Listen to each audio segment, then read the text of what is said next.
Bonjour à tous, alors aujourd'hui on se retrouve pour, on va appeler ça un bœuf tomate. C'est comme un bourguignon sauf qu'on va faire ça à base de fond de veau et de sauce tomate. Vous verrez, c'est délicieux. Allez, on passe tout de suite à la liste des ingrédients. Donc pour cette recette, il nous faut de la viande à bourguignon. Donc moi j'ai déjà coupé, dégraissé. Donc elle est prête à être utilisée. Donc là j'avais 1,4 kg, j'ai dégraissé, j'ai dénervé un peu. Allez, il m'en doit rester 1,2 kg net. J'ai pris 2 bocaux de sauce tomate. Vous pouvez aussi rajouter, moi j'en ai plus, du double concentré si vous voulez vraiment quelque chose de fort tomaté.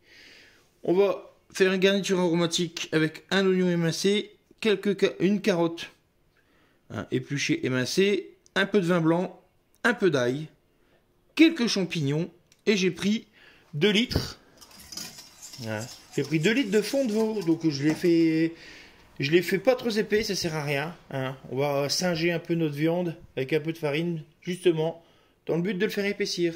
Donc après, on pourra ajouter du thym, du laurier, vous pouvez rajouter des épices. Après, c'est bien. Et je ferai une petite garniture à part de champignons. Je vais les faire revenir à la poêle et je les mettrai à la fin dans ma gamelle. Pas les faire bouillir pendant 1 heure, ça sert à rien. Allez, on est parti. Allez. J'ai pris ma vieille cocotte en fonte, j'ai mis un peu d'huile. Et je vais y faire revenir ma viande, donc je vais la faire revenir en 2 fois. Et le but du jeu, c'est de le faire colorer de tous les côtés. Hop. Tac. Le reste, ça sera pour la deuxième tournée. Allez, on va faire revenir ça correctement. Donc là, notre viande est bien revenue. C'est la deuxième tournée. La première, je l'ai déjà débarrassée. Donc, hop. On débarrasse dans une assiette.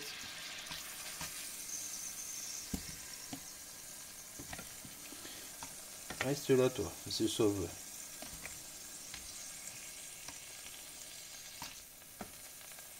Hop, et à la place, on va y mettre notre oignon. Hop. Et notre carotte qu'on va faire suer comme ça tranquillement 3-4 minutes. Mes carottes et mes oignons sont bien revenus. C'est le moment que je vais choisir pour y rajouter un peu de vin blanc. On va déglacer. Ce qu'on va faire, c'est qu'on va venir gratter le fond pour enlever les sucs qui sont collés au fond, qui va donner tout le goût et la couleur de notre sauce.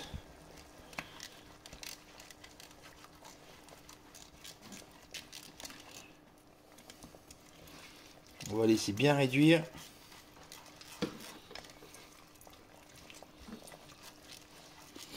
Ils sont déjà bons. Et je vais y rajouter ma viande. Hop. Avec mon écumoire, je mélange bien tout. Là, ce que je vais faire, c'est que je vais prendre un peu de farine. Je vais singer légèrement ma sauce, c'est ce qui va permettre de l'épaissir.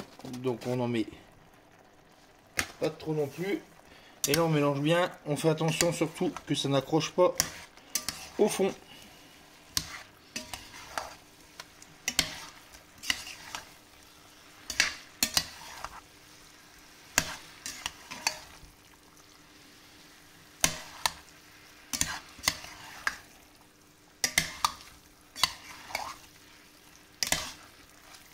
Là c'est parfait. Je vais y rajouter hop, mes bocaux de sauce tomate.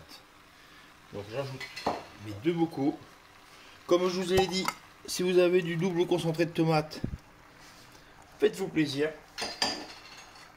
Ça sera que meilleur. Moi j'en ai plus, donc je vais pas mettre quelque chose que j'ai plus. Là, à cette étape-là, je vais penser à mettre tout de suite mon ail avant de l'oublier. Donc vous pouvez prendre très bien de l'ail frais. Moi je prends de l'ail déjà confit, beaucoup plus pratique. J'arrive pas à garder l'ail, donc à chaque fois j'en jette toujours la moitié. C'est pénible de gâcher. On va mélanger un petit coup. On va compléter avec notre fond de veau.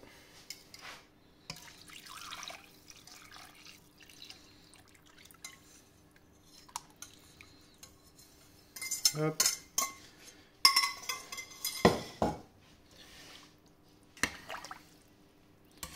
Donc là, vous pouvez rajouter du thym, du laurier.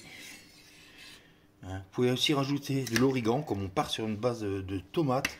Franchement, n'hésitez pas à rajouter de l'origan, ça se marie très bien avec la tomate. Hein, et là, on va laisser à feu moyen cuire. Oh, moi, je vais laisser cuire 1h30, que ce soit bien confit. Donc, une bonne heure et demie. À feu moyen. Alors, pour mes champignons, rien de plus simple. J'ai pris une poêle, un peu de beurre. Et je vais y faire revenir mes champignons. Allez, 5 minutes qu'ils soient cuits. Mais encore croquants. Je veux pas qu'ils soient trop mous. Puis après, on les passera au dernier moment dans la sauce, qu'ils aient un bon goût. Et voilà le résultat. Donc, vous voyez, j'ai rajouté mes champignons. Je les ai fait réchauffer tout doucement dans la sauce. Et voilà, c'est prêt à servir. Il n'y a plus qu'à passer à table. Allez, on se retrouve bientôt pour de nouvelles recettes. Bisous, bisous.